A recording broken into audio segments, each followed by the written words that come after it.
Hi all. Well, a very good, yes, hi, a very good afternoon and welcome to this webinar brought to you today by Soft Solutions. And our topic, which is a very hot topic in local government and in fact for any business, is security strategies. Presenting today is Kris S, the Product Manager for Soft Solutions. But before we introduce him formally, just in case you're new to our webinar program, just to familiarize yourself, if you do have questions, pop them into the questions or the chat window, and I will relay them to Kris at the end of the presentation. If the presentation will be recorded, so if you do have your camera or microphone on, we'd ask you to turn that off, otherwise you may appear in our video. And we hope you enjoy today's session. So it gives me great pleasure to introduce Kris S. He's the Product Manager Soft Solutions, and he has over 2 decades of experience in IT service management, IT operations, network monitoring, IT management, IT governance, IT security, cloud migrations, cloud security, auditing and compliance, and consulting experience. Wow, that's really great lineup. He's passionate about helping clients with their IT roadmap and their journey and introducing efficiencies to their current processes. So thank you, Kris, for presenting today, and we look forward to your presentation. Thank you very much, Mike. Much appreciated. Thanks for the introduction. And thanks for the opportunity, ALGIM, and all audience who are being part of this particular webinar. Hope you guys gonna get good insights around the strategies that we can apply in the current situation scenarios. And yeah, let's get started with the presentation. Sweet, as you guys can see, a quick intro. Much appreciated, Mike, for the introduction. Let me move on to the next slide.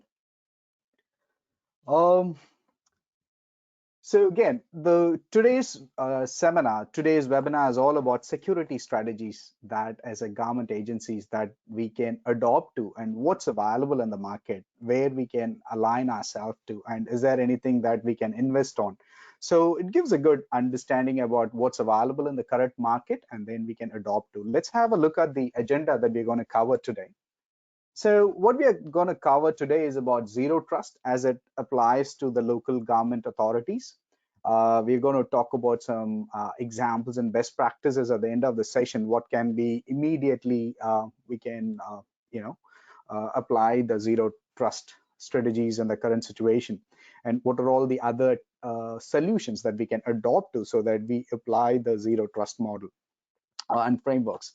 Then the next one, we're going to talk about deception technologies and how to mitigate it. This is something that it's a lot more interesting because this been followed from past ages. So this, I mean, we're going to talk a lot about deception and how that applies in the current modern world. Then the authentication solutions, all about access controls, how we apply appropriate access control in multiple perimeters in across hybrid environment with different infrastructure, how we are working with. So we're going to cover in detail about the frameworks and strategies that we can apply on authentication and online verification processes and access controls. Then we're going to look in detail about application-based monitoring and understanding the anomalies, log management, and how that strategy can help in strengthening our security perimeter. Then the last but not the least, we're going to discuss a lot about the cloud-based security services.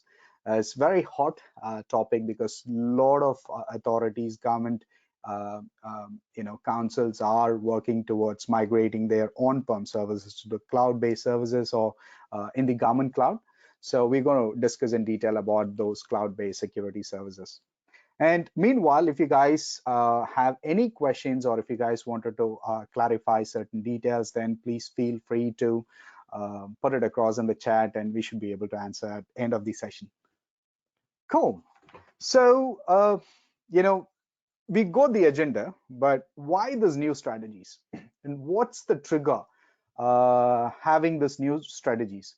So as you guys can see in the slide right now, the key driving factors for the new strategies is all about the pandemic situation, the world that we are living in right now. So when the pandemic happened, and still we are facing the consequences, and still it's not yet normalized, though we are going to allow our friendly Aussies to come in, and borders are going to get open and things going to get normalized, but still we are still having that impact, and we need to come out of that impact. That triggered a lot of hybrid working model, and a lot of people started working remotely, working from anywhere, and still connecting to the office network.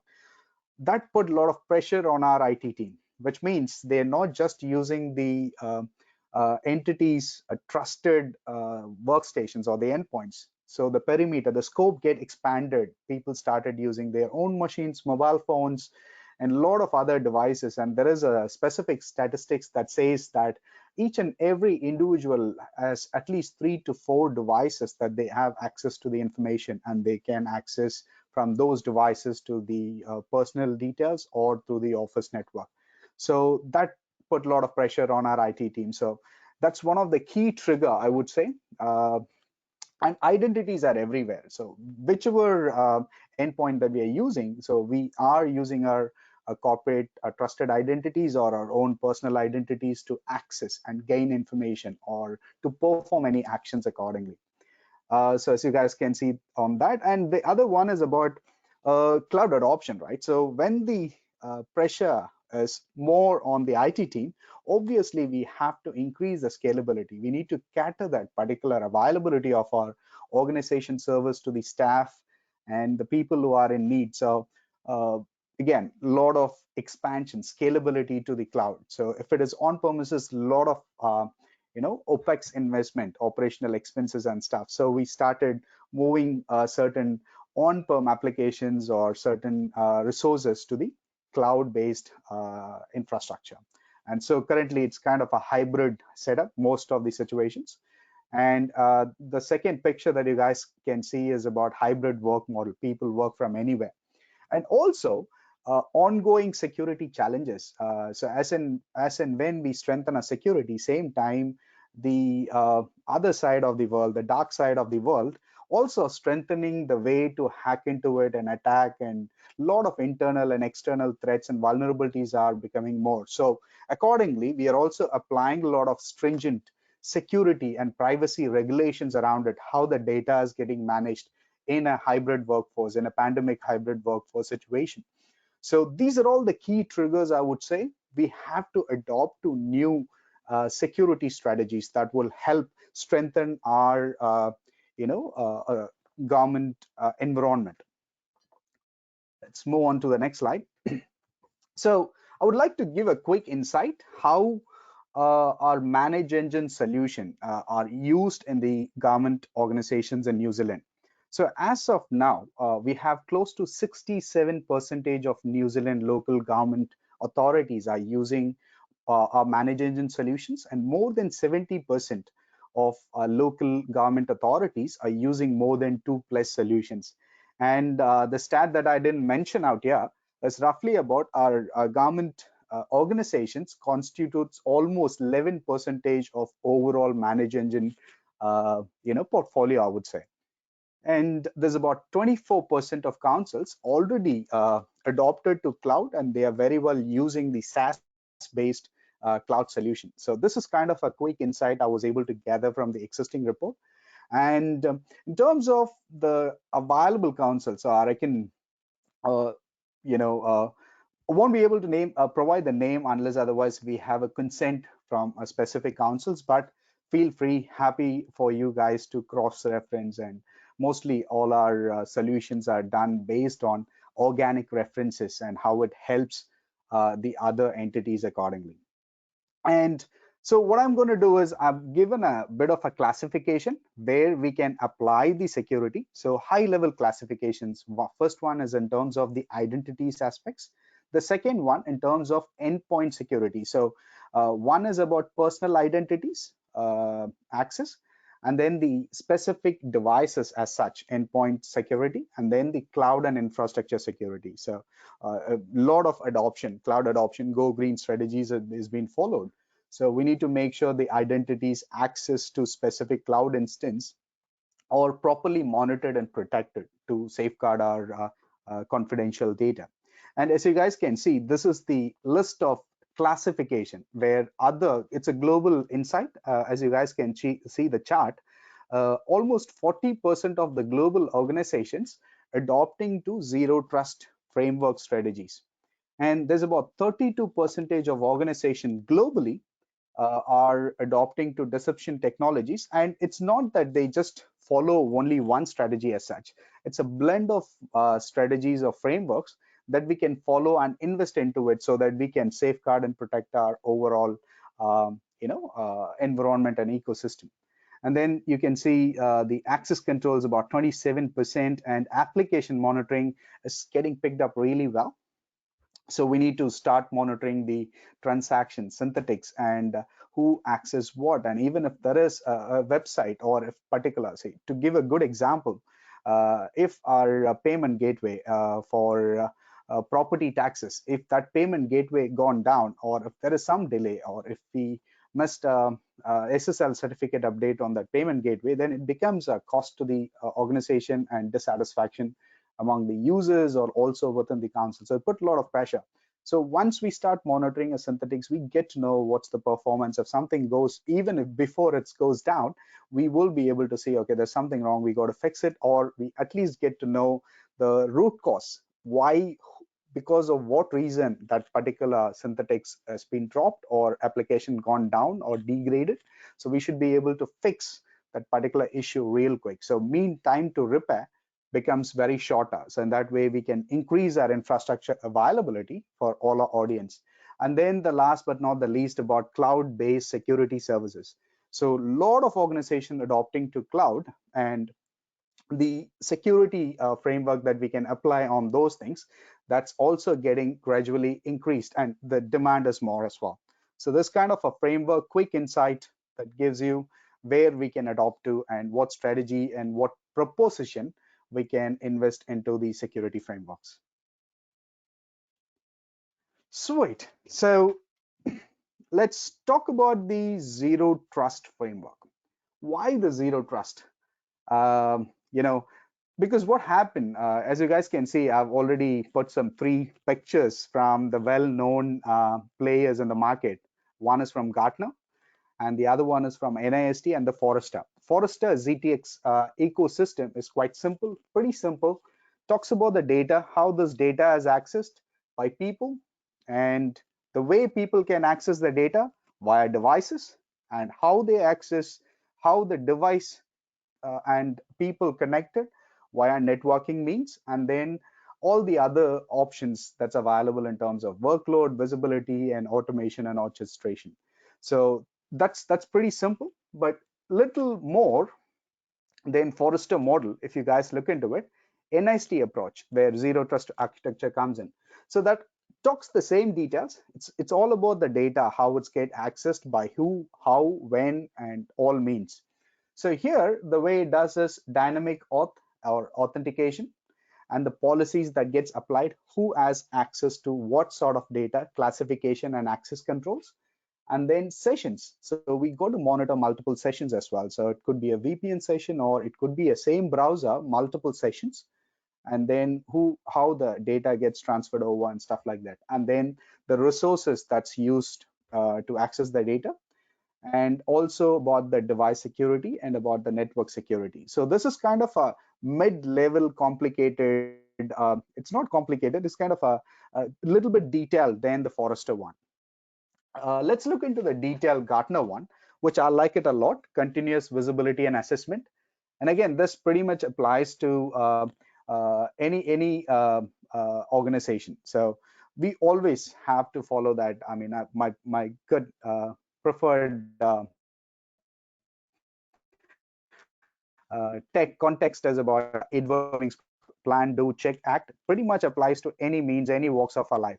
So if you guys look into the Gartner one, so we also applying some sort of proactive measures. So comes with multiple layers. Start with continuous visibility and assessment. So we got to continuously assess about our whole ecosystem environment, whether it's on premises or in cloud or anywhere.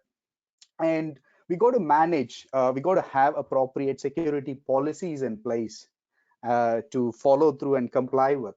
and then continuous compliance. So yes, a regular auditing on all perimeter, so that will give a good insight on, okay, we are comply on XYZ, or passwords are complied, or passwords are changed regularly on a particular cycle.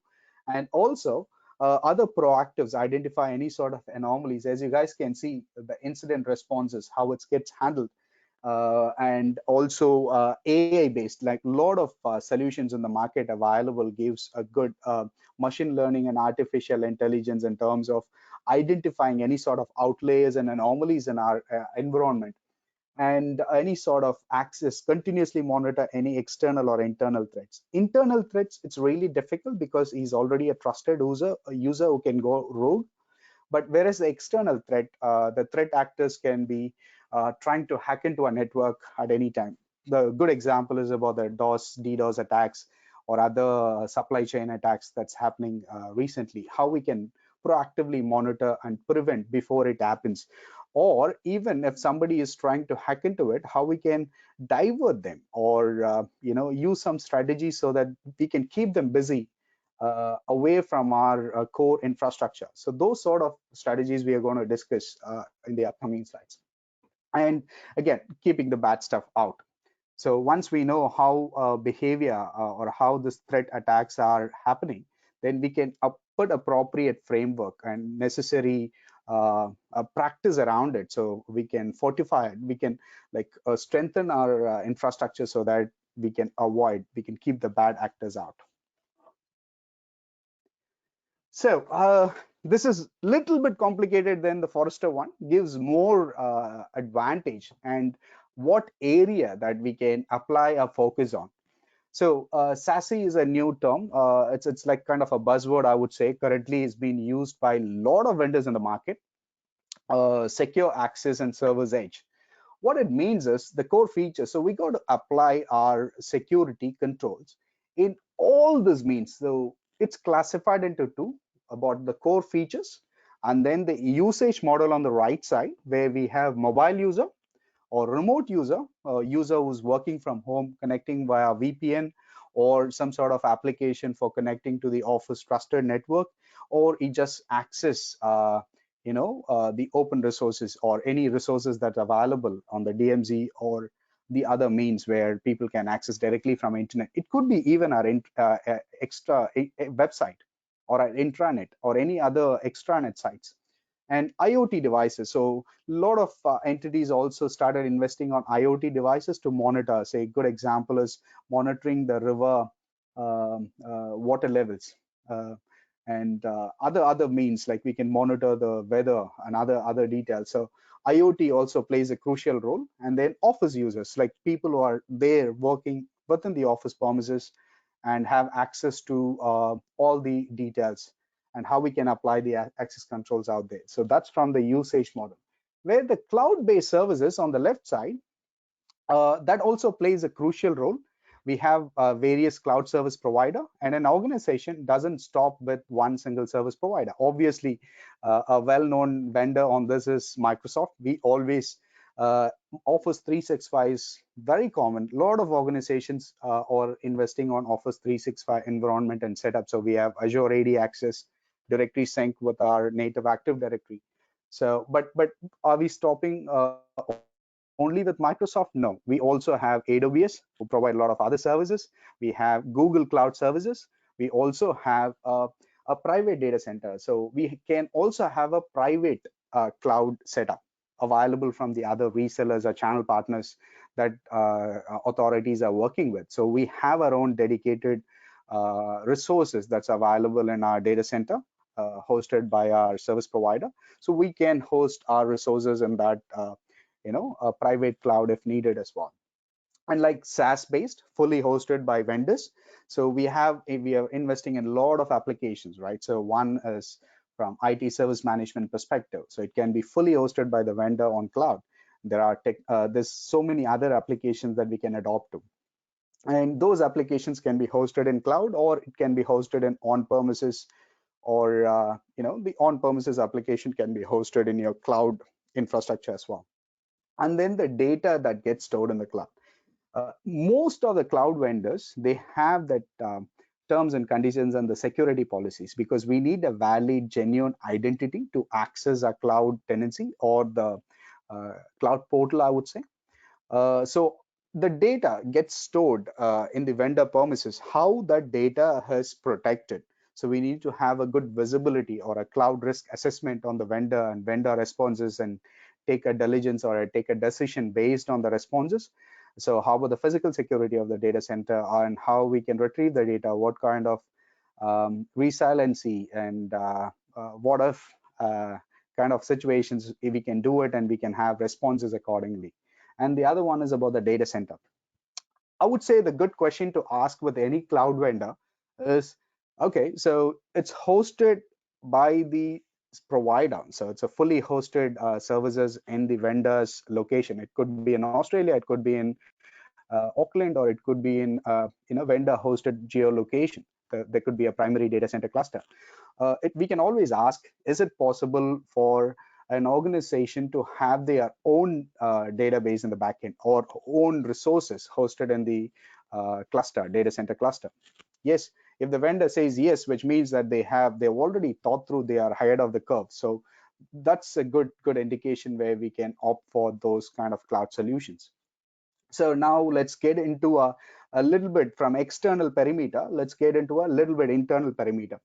As you guys can see, we also have the other services that's available now. SD-WAN is there, like firewall as a service is already there in place right now. There are a lot of partners, outsource vendors providing firewall, and they also manage that firewall with an SLA or a OLA agreement with the authority. So they will say that, hey, we will take care of your security as such. We'll ensure the appropriate ports are configured and access has been configured in terms of firewall and VPN access and other things. So it's available as a service.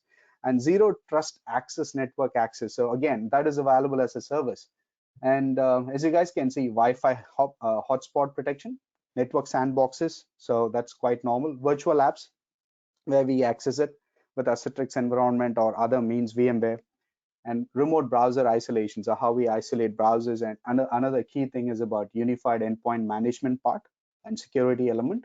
And wireless, we also see the wide area networks of web application firewalls, the WAF, web application firewalls. And CDN is also hosted by a lot of our service providers and vendors. So it's about content delivery or distributed network, and about web application and API protection, because we are working with a lot of applications, and that application needs to be integrated with other business applications to work in conjunction and to get a better business benefit. So how the API security and how the API is protected. And then the edge protection, that plays a crucial role. So edge protection comes where, it protects from DDoS or DNS protections. So DNS protection mostly applied by our fiber service provider, local fiber companies, or that can be provided as part of our internet service providers to the organization, so they can provide that sort of DNS protection and security. And then network obfuscation, so it's kind of a banking vault, serves as a closed, self-contained, hidden, and highly secure environment to protect an organization's most critical users and the application that's been hosted. So it's kind of a vault that can be used to protect. So that's SASE gives a good idea how, where, which area, what can be protected in our whole ecosystem. This gives a good classification and what has been adopted right now and where we can apply the security.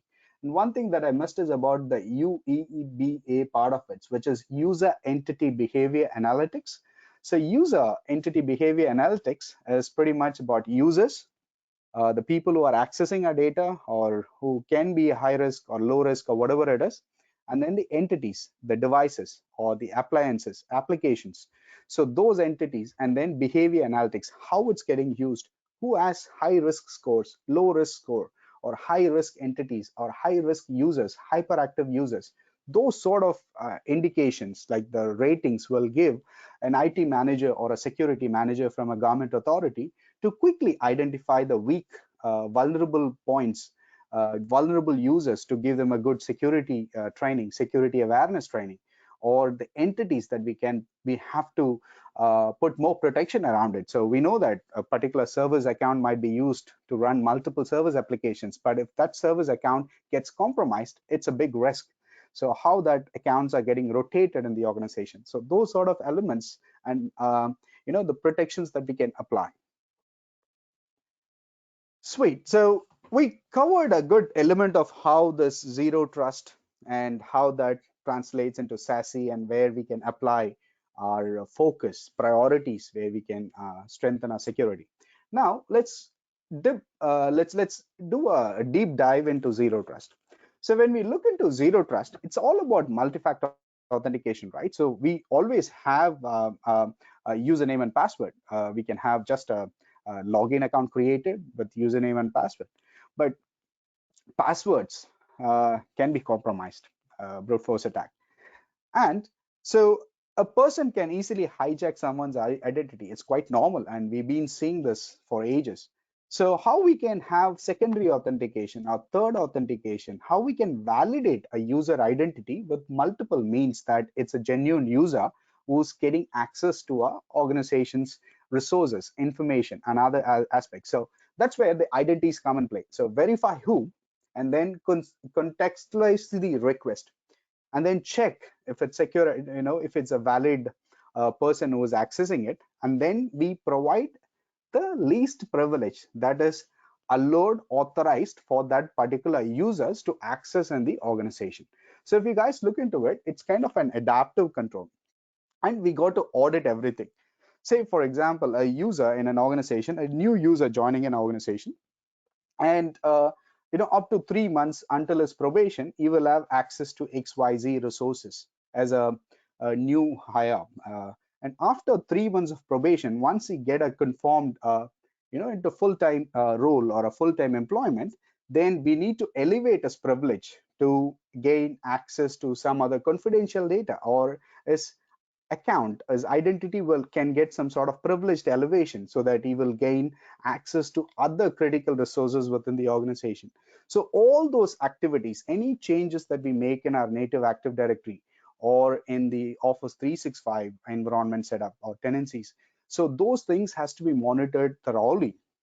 As you guys can see, identity automation, and then the identity lifecycle management. From the time user gets onboarded, the identity lifecycle of that user throughout this user lifecycle journey. So an employee joins the organization, and he gets moved to different departments, gets promoted to a different level, and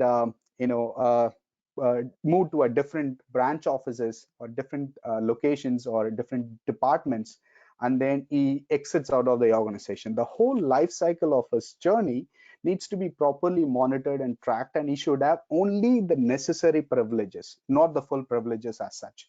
And also hybrid identity access and identity governance. So we have native Active Directory. Most of the organization will agree with me. It's not easy to switch just like that from, hey, we are using our native Active Directory, and all of a sudden, okay, we are going to stop everything and start using Azure AD services. So we authenticate everything from the internet. We don't have to worry about a native. No, it's not going to happen just like that. So it will take a while for that particular journey to happen and transition from moving on-prem to fully cloud. So most of the organization will follow through this particular journey and be in a hybrid setup for at least quite some time. I would say like at least a year, or at least 3 to 4 years or 5 years, they will be on the hybrid setup. So on those situations, we have to track, we have to see how things are happening in our native Active Directory and also in the cloud instances. So we should have a visibility across our native Active Directory and the hybrid environment in the Azure, Azure AD environment. And then identity protection with user behavior analytics. So how a user is accessing the resource, when he is accessing the resource, how many how many times he connected, number of connections that a user made to access it. Is there any bad password attempts? Whether he's trying to guess a password and try to gain an access. So all those details needs to be identified. So we need to track all those activities around the identity protection. And then the identity analytics about the person the number of times. So it gives the risk indicator score, all the analytics around the identity. So if we track all these means, and again, keep in mind, MFA, MFA, MFA. So multi-factor authentication, multiple level of authentication and validating the user as genuine plays a crucial role in zero trust. Hope this explains. Let me have a sip of water and then let's get on to the deception technologies. Sweet. So the next one is on deception technologies. So this, I don't have to say much about it. Everyone might be aware of this. As you guys can see, you can see a tank has been lifted by 4 people. There's about 4 boys, 4 soldiers lifting a tank. Uh, you know, this has been used historically from ages in the olden historical era, where people used to go for a war when their resources are less. What they do is they create some sort of mock.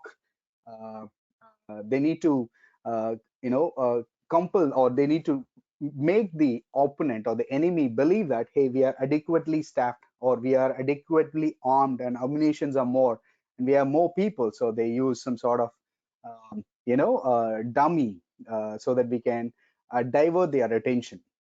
So here, the deception technology is used to keep the threat actors busy and thinking them they are winning, but actually they are not. It's kind of having our own sandbox kind of a setup, and not having a corporate confidential data or any of the resources. It's kind of a sandbox resources that's available where people can hack in. And what we do is we learn from how they are acting, how they are approaching, what sort of options they are doing. So those sort of details will give us to protect our environment much more securely. It's like pretty much diversion. As you guys can see, it's slightly different from honeypot. Honeypot is about totally diverting from attacking our core infrastructure. So they get focused and they get moved over. But in deception, what happens is we are keeping them busy.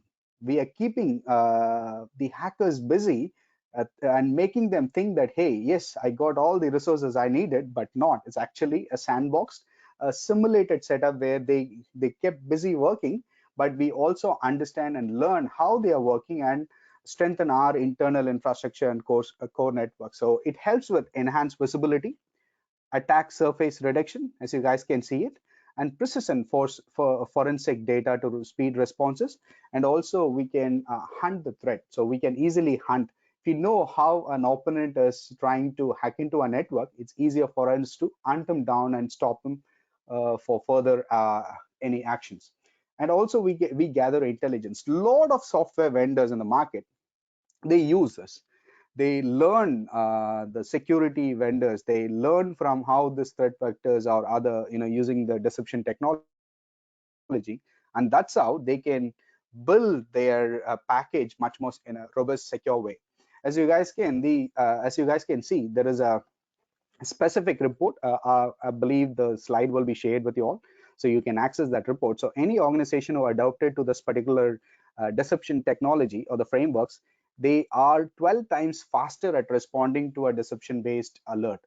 And to give an example, if a particular external threat it's get detected, the minimum time to detect an external threat is about 6 weeks to 6 months down the line.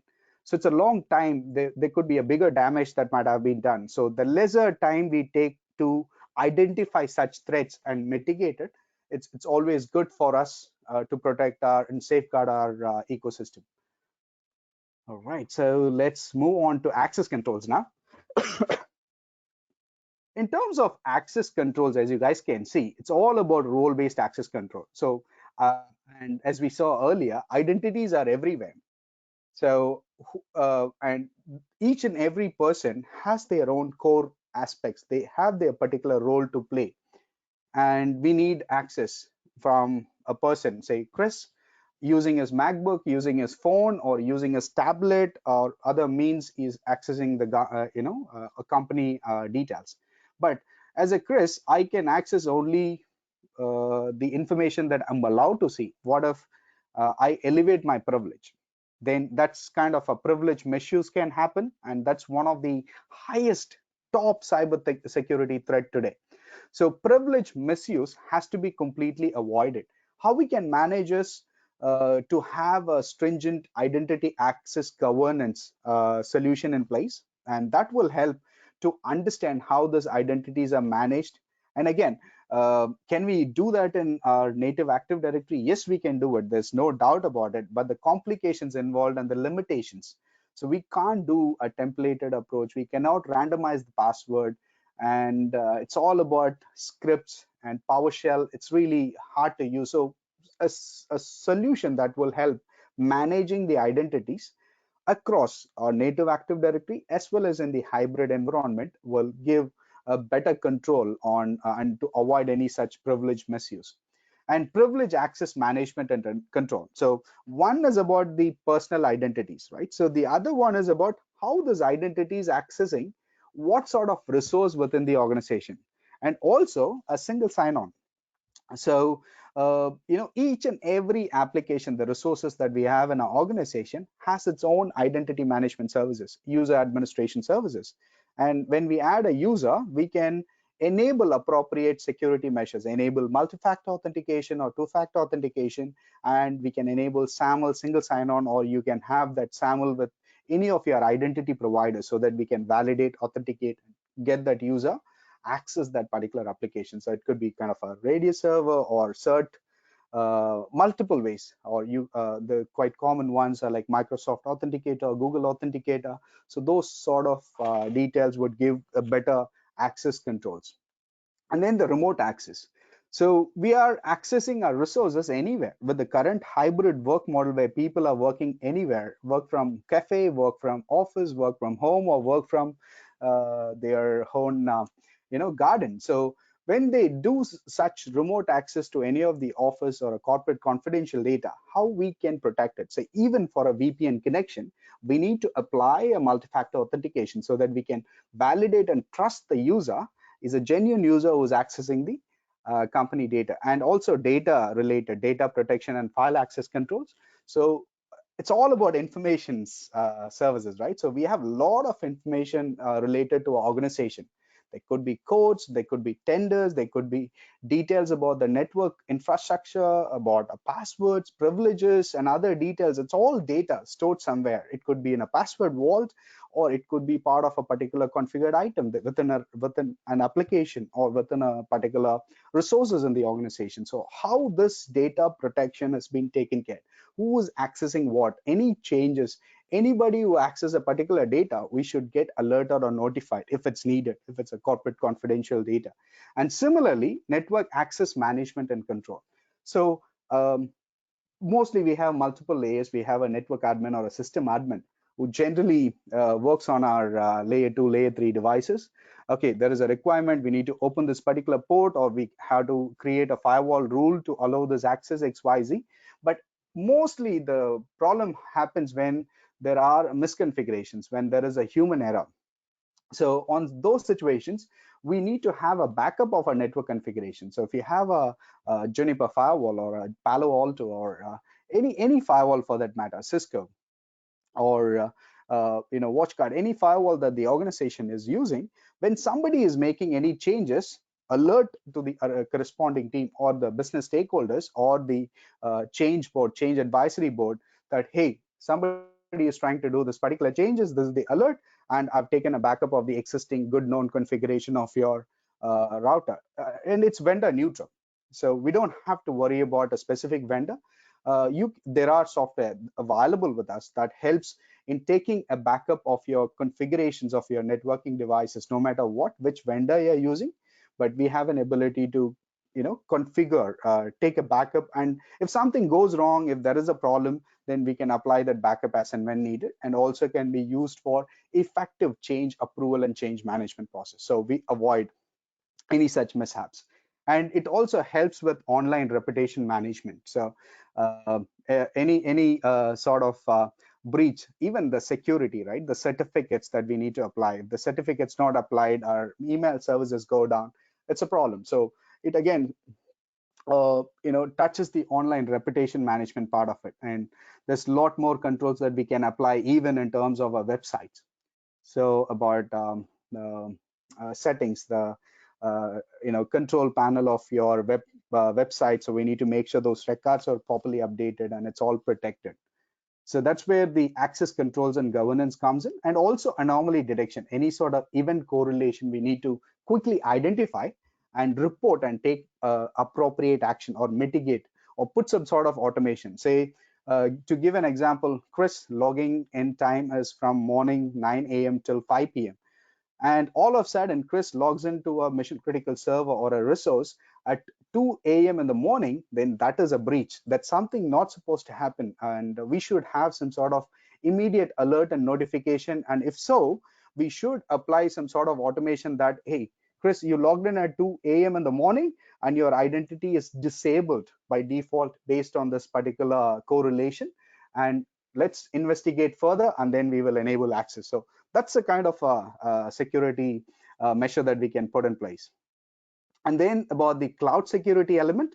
So now it's all about cloud, right? So we have public cloud, private cloud, we have Azure, AWS, or Google Cloud, or Alibaba Cloud.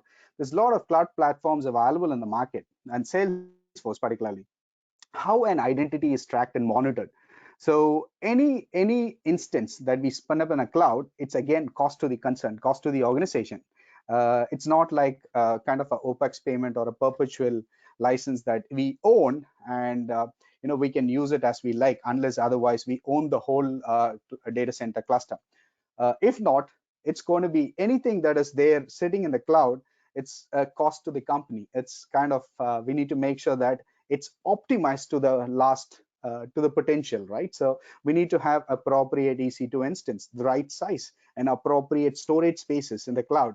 And we need to access who access what at what time, where it's connected to, how it's connected to. We should have a complete visibility around a cloud interconnectivity and how it's accessed. So each and every cloud vendor has their own kind of analytics they provide, but is that enough? Are we sticking to only one single vendor? No. Most of the government authorities have more than one cloud vendors in their organization, in their environment. On such situation, we need a solution that can monitor across multi-cloud environment and identify and spot where the threats happening, or what is the loopholes, any security misconfigurations, or this instance is there, we are getting billed but unnoticed and it's not utilized. So those sort of granular level insight we need to get out of it. So in that way, we can make sure a cloud environment, the cloud infrastructure is fully protected and optimized to that particular government authority's use, and also securing the data that's there in the cloud or backing up. So if someone deletes a data on the cloud, it's gone. That's part of the terms and services. But again, how the data, if the data is critical to the organization, how the data, though it is in cloud, how that can be safeguarded. So taking appropriate backups and measures. So I believe we are almost there, like 47 minutes. And let's look into the best practices that we can apply immediately, or the best practices that are used by the other government organizations, authorities, and other enterprises that they generally follow to protect and apply this particular frameworks to protect their environment and the IT ecosystem. Let's have a look at the best practices. So as you guys can see, the best practices, the first thing that I've updated is about the backup strategies.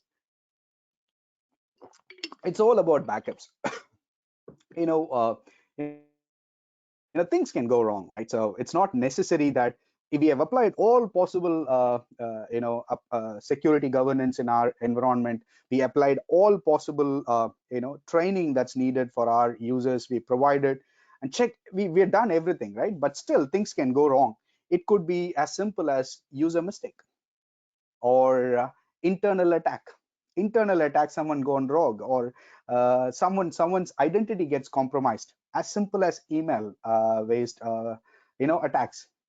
So it could be so genuine. I've seen some sort of attacks that's happening. The email looks so genuine, very identical to certain banks or certain authorities. So people gets carried away, and again, people makes mistake. I mean, human make mistakes. So we have to be prepared for any worst case scenarios. So always it's good to have like at least 3 types of backup strategies: one in house, and one in kind of a private or in a outsourced data center, or one in the cloud. So we have 3 levels of backup continuity, business continuity plan in place. And then identify and organize sensitive data with file integrity monitoring and risk assessment. So we have a lot of files, we work with a lot of data in our organization. It has to be classified and kept in a very organized way, and we don't want any old files or stale files there. It's easier attracting any sort of hackers to come and fiddle around with our data or information system. So those things needs to be organized, and it's good to have a good file integrity. Any file folder changes kind of auditing and alerting, and making any sort of automation in place. Like if someone someone tries to change multiple, say a human can do changes of a file and folders by selecting all. It generally takes a minute or two. But what if we see like 10,000 files gets changed by a particular identity in no time, less than a minute or two? So that's not possible by human. That's possible by some sort of application or script, or kind of a ransomware attack. So we got to protect our data, corporate confidential data and files. So the best way is to apply appropriate mitigations, and protect or organize and identify sensitive data, and put some sort of control and control mechanism in place. And then limit access control to user. So as you guys can see, a particular user or a staff in an organization supposed to have access only to this resource and only to this data. So we need to manage that access controls and limit the user to avoid misusing any sort of privilege misuse. So we need to apply a good role-based access control, and then continuously monitor and track any sort of network activity. So it could be some sort of attack. We can easily predict a DOS attack or DDoS attacks. There are certain particular regions that we can blacklist or whitelist. And also, if we know that this is a particular known threat based on the threat sources, there are solutions that's available in the market which can help. Hey, based on the flow traffic in our environment, we are able to identify these kind of a bad actors, and we can block it right away. And we can apply that particular blocking or mitigation even from your outsourced internet service provider, or the local fiber company, or the firewall vendor, or any person who's managing your layer 2 or layer 3, I mean mostly the layer 3 devices. So we need to continuously monitor and detect any sort of internal or external threats, even from the network layer, and we got to mitigate it. And monitor endpoints to detect threat proactively. So that's one of the key areas, right? So endpoints, where I'm talking about any endpoints. So in the next slide, we can see a little bit in detail. So endpoints is nothing but your workstations, your mobile phones, your servers, or any device that we use. It could be a Chromebook, or it could be a reception desk, a machine that sits on the reception desk, or a machine that used to get attendance logged in, logged out by a particular user.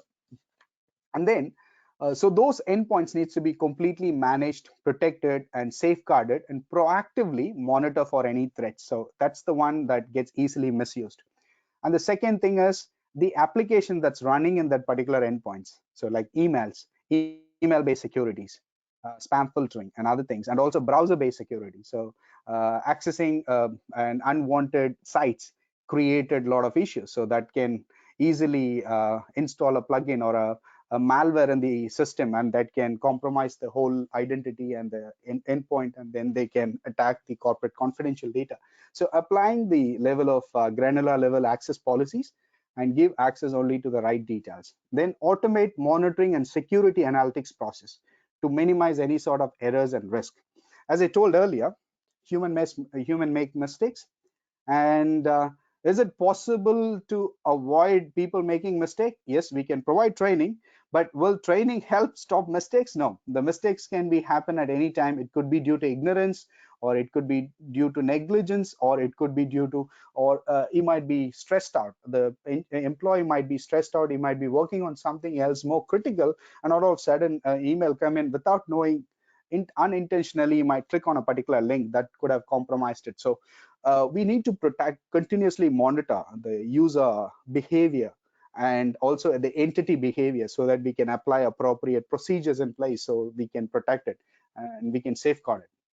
And then keeping our AVs, firewalls, and patches up to date that can detect malware and other harmful programs. So keeping our AVs and firewalls up to date is always recommended, and any vendor recommends that. And keeping the patch softwares up to date. So we always need to have our machines patched regularly, and endpoints patched regularly, and also our application patched regularly, because uh, you know, all the vendors are working towards securing their application. So it's always good to have that preventive maintenance task to make sure that devices are patched, not delay in patching, or we have it completely protected in a very secured, safeguarded, sandboxed environment.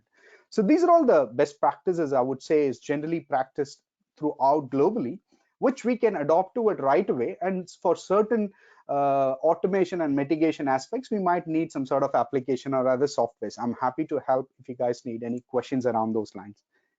And let me move on to the same concept, what we discussed about the best practices in a real-time application. So as you guys can see, based on the SASE model, Secure Access Server Edge model, you can see there is a corporate data center, which means a corporate government authorities main headquarter location, or it could be the main council's detail, where we have remote users who are connecting to the office, and we have cloud providers who provide cloud services for the corporate, for the authority, and people using the cloud services via that SASE, and it could be on any means, and internet, and then the cloud services. So we have cloud providers and the cloud services. So when we are accessing all those means, you can see on the right side, uh, we have the server activity. So all this, all these details are built in part of the SASE. So you got your server activity, your network activity, your database activity, any sort of SQL injections or any application related activity, how the application is accessed, or is there any vulnerability identified, how we patch that vulnerability, or any configuration details, any misconfiguration, any open configuration, or any sort of vulnerability info or user activities. All these things to be parallelly monitored, continuously monitored, and we need to identify and analyze the correlation. So we need to use an event correlations to identify and analyze the logs across all these activities and identify the anomalies, so that we are in a good position to protect our environment and secure our perimeter for our organization. So what it means is we have extensive data sources that's available based on all monitoring all these activities, and we have a deeper intelligence based on the data sources. It's all raw data, right? It's all about uh, all random scrambled details, log data. Someone have to put their intelligence and identify what happened, why it happened, and stuff like that. So we have the deep intelligence, and then an actionable insight. So actionable insight is kind of a good security summary for our business stakeholders to have a quick look at it and take a decision. Hey, these are all the threats, these are all the issues, and we need to focus on these areas, and we need to protect our corporate confidential data. This is all about securing our office perimeter. And other one is about the cloud security, cloud access security brokering services that's available. Sweet. So that comes to mostly the end of the presentation. So a quick insight about ManageEngine, where we apply, where we can help. So ManageEngine is a global vendor. The parent company is Zoho Corp. It's a global company. As ManageEngine, the comprehensive IT management solutions, they have more than 90 plus or 100, 120 plus solutions that's available, where an organization can pick and choose based on their specific need and necessary requirement. So these are all the solutions that's available. As you guys can see, the solutions available in terms of enterprise service management, security information and event management aspects, or identity and access governance, or advanced IT analytics, or unified endpoint management and security, or IT operations. And also most of the solutions are available as SaaS-based, cloud-based solutions, or it's available as an on-premises, which can be hosted in your private or public data center cloud as well. So that brings an end to the presentation, and we still have a minute or two left for further questions. Mike, would you like to take over and let me know if there is any question, so I should be able to answer that right now. Yes, certainly, Kris. If you do have any questions, please pop them into the question chat area. Just that was really interesting, Kris. There were lots of gems there. So you've got 67% of the New Zealand local government sector has one of your products. That's and correct. SASE was quite interesting, the Secure Access Service Edge environment. Yeah, the deception technologies, the zero trust access controls, cloud security, and best practice. So I think we got a full range or compendium of all those aspects around what makes good practice for a secure environment. And you did pinpoint that the most obvious problem is the human. So yeah, the zero trust multi-factor authentication is required to sort of help in reducing some of that risk. Any questions from our audience today?